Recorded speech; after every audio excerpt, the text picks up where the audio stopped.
there is a elephant in the room. Elephant in the room হচ্ছে direct taxation versus indirect taxation. বলেন। আমার overall basically তার inefficiency আর তার rent seeking এর জন্য they tend to prefer indirect taxation than direct taxation because এটার political economy আছে। এলিফ্যান্ট ইন দ্য রুম বলছে এই জন্য যে if you look at the biggest sector the RMG sector, হ্যাঁ, ওখানে কিন্তু আমরা ওই তার এক্সপোর্টের উপরে 1% নেই, হ্যাঁ, মানে ইনডাইরেক্ট ট্যাক্সেশনের দিকে যাই। এখন বলবে কি গল্পটা হচ্ছে যে গার্মেন্টস এর মালিকরা সব শয়তান, হ্যাঁ, সব করাপ্ট, সেই জন্য হয়। আসলে কিন্তু ব্যাপারটা এত সিম্পল না। এবং আপনি যদি দেখেন এটা টোটালি অ্যাবসলিউটলি রিডিকুলাস যে মিড সেক্টরে যখন আমি ভ্যালুয়েট করছি প্রবাবলি 50% অর মোর, আর আমি যখন ওভেন সেক্টরে ভ্যালুয়েট করছি let's say 20% or something even less, তখন মানে দুইটারই আপনার আমি এই ট্যাক্সেশন করছি তার এক্সপোর্ট ভ্যালুর উপর। It makes absolutely no sense. আমি যেটা দেখি প্র্যাকটিক্যালি যেটা বিশাল সমস্যা হয়, আমাদের অ্যাকাউন্টিং স্ট্যান্ডার্ড কিন্তু মানে সেট হয় নাই।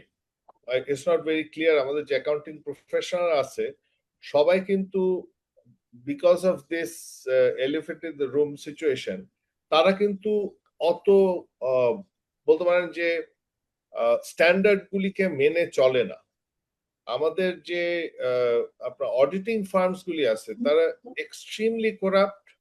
ইভেন পাবলিকলি লিস্টেড কোম্পানিজেরও আমরা কোনো অ্যাকাউন্টিং দেখলে ওটা বিশ্বাস করতে পারি না, ঠিক আছে? সো যেটা আমার কাছে সলিউশন স্পেস মনে হয় যে এই গভর্নমেন্ট অর আমরা সিটিজেনরাও we need to put pressure যে এই যে গল্পটা যে ব্যবসায়ীরা চোর, আমরা এই গল্পটা শুনতে চাই না। আমরা শোনা বন্ধ করে বলতে হবে যে it's your job to enforce proper accounting standards and যাতে আমি ইনডাইরেক্ট ট্যাক্সেশনের জায়গায় ডাইরেক্ট ট্যাক্সেশনে যেতে পারি। এটা ছাড়া কোনো উপায় নেই।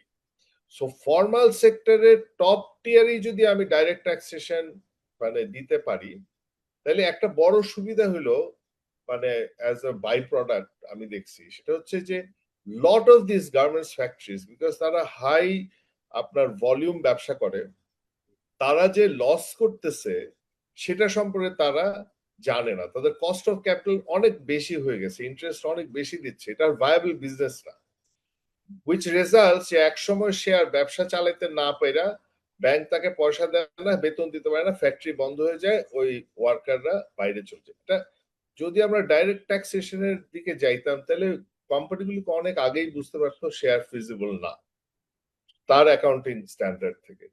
আর আমার মনে হয় যেটা যে আমরা ডাইরেক্ট ট্যাক্সেশনের দিকে যদি প্রেশারটা দিতে পারি সেই ক্ষেত্রে এটা একটা ফেয়ার ট্যাক্সেশন হয়।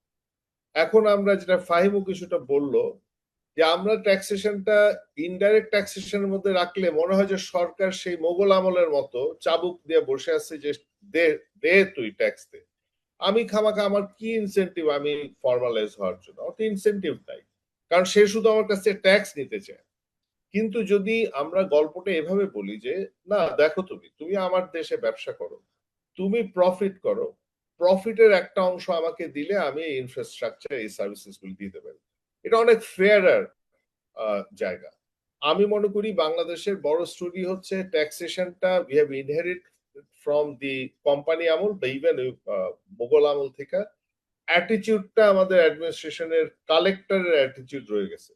সেই জন্য আমরা আসলে গভর্নমেন্টের সাথে ব্যবসার যে ট্রাস্টের সম্পর্ক সেটা আসলে আমরা করতে পারিনি। So we need to go মানে rethink our direct and indirect taxation ratio and we should focus on how to promote direct taxation. That in turn will help informal economy to come to a formal economy. আপনাকে যদি সরকার বলে যে ফর্মালাইজেশনের জন্য এই মুহূর্তে একটা specific জিনিস suggest করেন, হ্যাঁ, so address a very specific problem and solution, what would that be? আমার সাজেশন অ্যাজ আ ঢাকাবাসী সেটা হচ্ছে যে ঢাকাবাসী আসলে পাবলিক লাইফ মানে এমন একটা স্পেস, পাবলিক স্পেস কিন্তু খুব কম। অন্যদিকে ঢাকাবাসীর ভিতরেও একটা বিশাল আনএমপ্লয়মেন্ট, শিক্ষিত আনএমপ্লয়মেন্ট আছে। আমি বিশ্বাস করি যে আমাদের আসলে ফুড কোর্ট টাইপের স্পেসেস ক্রিয়েট করতে হবে থ্রু আউট ঢাকা, এন্ড এটা ফর্মাল হইতে হবে, এটা লাইসেন্সড হইতে হবে। আমি নিজে এটা বিশ্বাস করি যে ফর সামওয়ান যে মানে একটা পার্ট অফ দ্য সোসাইটি করে কি, সে একটা মানে ফুড কোর্ট একটা কার্ট বসা দিতে পারে, সে আসলে তার রিস্ক পারসেপশন অত বেশিও নাই, মানে সে মনে করে যে দিয়ে দিলাম, ভাগা দিল, 2 দিন পরে আবার চলে আসলাম। Whereas I will argue that the educated population এর ক্ষেত্রে কিন্তু এটা অত সহজ না করা, এবং সে আসলে যখন ইনভেস্টমেন্ট করতে চায় সে একটা ক্রিয়েটিভ ইনভেস্টমেন্ট করার চিন্তা করতে পারে, যে না আসলে এই স্পেসে এই টাইপের একটা জিনিস লাগবে, এটা অন্য কেউ চিন্তা করছে না। What we see in the food cart space যে ফেয়ারলি জেনেরিক, বেশিরভাগ জায়গায় খুব জেনেরিক জেনেরিক জায়গা আছে। সো আমার প্রপোজিশন হচ্ছে the city corporation needs to look at spaces and create lots and lots of spaces for food carts and have a licensing system. So license দিলে ইনভেস্টমেন্টটা সেই educated community, মানে সে একটা investment করতে পারে, সে তার এমপ্লয়মেন্ট করতে পারে, সুতরাং lot of energy will flow in, আর আমাদের সিটি লাইফটাও কালারফুল হবে। So that is the sector that I would want.